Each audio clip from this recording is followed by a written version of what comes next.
नमस्कार. महाराष्ट्र योजना कॉर्नरमध्ये आपल्या सर्वांचे स्वागत आहे.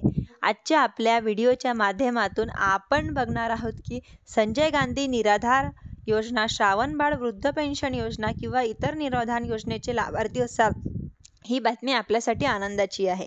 तर ही बातमी आपल्यासाठी आनंदाची आहे, खुशखबर आहे. कारण आता आपली प्रतीक्षा संपलेली आहे आणि एप्रिलचा हप्ता नेमका कधी मिळणार आहे तर याची डेटसुद्धा आलेली आहे. नेमकी बातमी काय आहे तर याची पूर्ण माहिती या व्हिडिओमध्ये देण्यात आलेली आहे. त्यामुळे व्हिडिओ पूर्ण बघा, तरच आपल्याला कळेल की नेमकी आपल्या खात्यावर आता एप्रिलचा हप्ता कधीपासून जमा होणार आहे. व्हिडिओ सुरू करण्याप्रमाणे नेहमीप्रमाणे एकच विनंती आहे, तुम्ही जर माझ्या चॅनलवरती पहिल्यांदा आला असाल तर चॅनलला लाईक, सबस्क्राईब आणि शेअर करायला विसरू नका, जेणेकरून अशीच महत्त्वपूर्ण अपडेट्स तुम्हाला पुढे देखील मिळत राहतील. 11 एप्रिल 2025ला महाराष्ट्र शासनाने विशेष सहाय्य योजनेतील लाभार्थ्यांच्या अर्थसहाय्याचे अनुदान डीबीटी पोर्टलद्वारे करण्याचे संदर्भातील GR काढलेला आहे आणि या GR नुसार लाभार्थ्यांच्या खात्यावर एप्रिलचा हप्ता हा जमा होणार असल्याची या GR मध्ये म्हटले आहे की त्यामुळे 11 एप्रिल होऊन 4 दिवस झालेले आहे. मध्यंतरी सुट्ट्या आल्या आहे, त्यामुळे नेमका लाभार्थ्यांना प्रश्न पडलेला होता की आमच्या खात्यावर हा एप्रिलचा हप्ता कधी जमा होणार. त्याचबरोबर दुसरे असे लाखो लाभार्थी आहेत की ज्यांना खात्यावर अजून डिसेंबर, जानेवारी, फेब्रुवारी, मार्च हप्ते जमा झालेले नाही.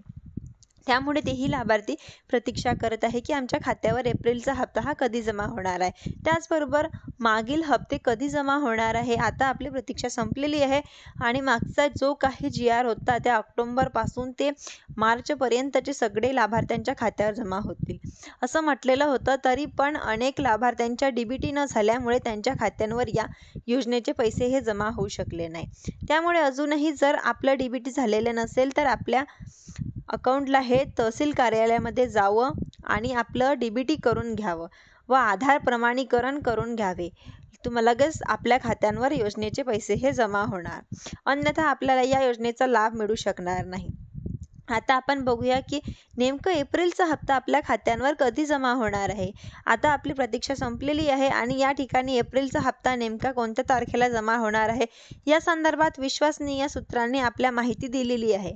खरं तर 11 एप्रिलच्या GR नुसार महाराष्ट्र शासनाने एप्रिल हप्त्याचा जो काही निधी आहे तर तो SBI कडे वर्ग केलेला आहे आणि SBI चे काम या ठिकाणी सुरू आहे. मध्यंतरी 4-5 दिवसाच्या सुट्ट्या आलेल्या आहे आणि या सुट्ट्या आता संपलेल्या आहे या आणि आजपासून वर्किंग डेला सुरुवात झालेली आहे. विश्वसनीय सूत्रांनी अशी माहिती दिलेली आहे की येत्या 30 तारखेपर्यंत महाराष्ट्रातील संपूर्ण लाभार्थ्यांच्या खात्यांमध्ये एप्रिलचा हप्ता हा जमा होणार आहे.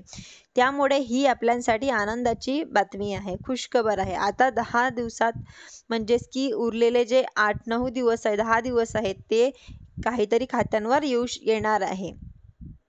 तुमच्या खात्यांवर 25 तारखेपासून जमा होऊ शकतात, काहींच्या खात्यांवर 26 तारखेपासून जमा होऊ शकतात, काहीच्या 25 तारखेपासून होऊ शकतात. तर 30 एप्रिलपर्यंत महाराष्ट्रातील सगळ्या जिल्ह्यांमध्ये संजय गांधी निराधार योजनेचे किंवा इतर निराधार योजनेचे पैसा जमा होऊ शकणार आहे.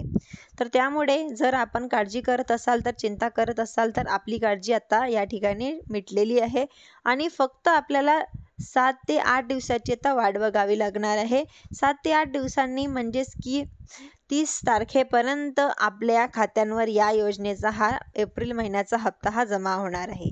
त्याचबरोबर जे लाभार्थी आहेत ते त्यांच्या खात्यांवर मागील पैसे जमा झालेले नाही, त्यांच्यावरही खात्यांवर उर्वरित पैशांचा एप्रिलचा हप्ता हा जमा होणार आहे. अशा प्रकारे एक महत्त्वाची या संदर्भात आलेली. त्याचबरोबर लाभार्थ्यांचे अजून DBT झाले नाही, कृपया करून DBT करून घ्यावे व DBTमुळे बऱ्याच लाभार्थ्यांचे पैसे हे अडकून पडलेले आहेत व तहसीलमध्ये गर्दी आहे. तरी आपण तत्काळ DBT करून घ्या. बँकमध्ये गेलं तरी तुमचा DBT होऊ शकेल, परंतु तहसील किंवा बँक या दोन्हीपैकी कोणत्या तरी एका ठिकाणी आपण DBT करा. आपल्या खात्यांवर या योजनेचे पैसे हे तत्काळ जमा होऊन जातील. तर अशा प्रकारे एक आनंदाची बातमी आपण बघितलेली आहे. तुम्ही जर माझा व्हिडिओ आवडला असेल तर व्हिडिओला लाईक, सबस्क्राईब आणि शेअर करायला विसरू नका, जेणेकरून अशीच महत्त्वपूर्ण अपडेट्स तुम्हाला पुढे देखील मिळत राहतील. धन्यवाद.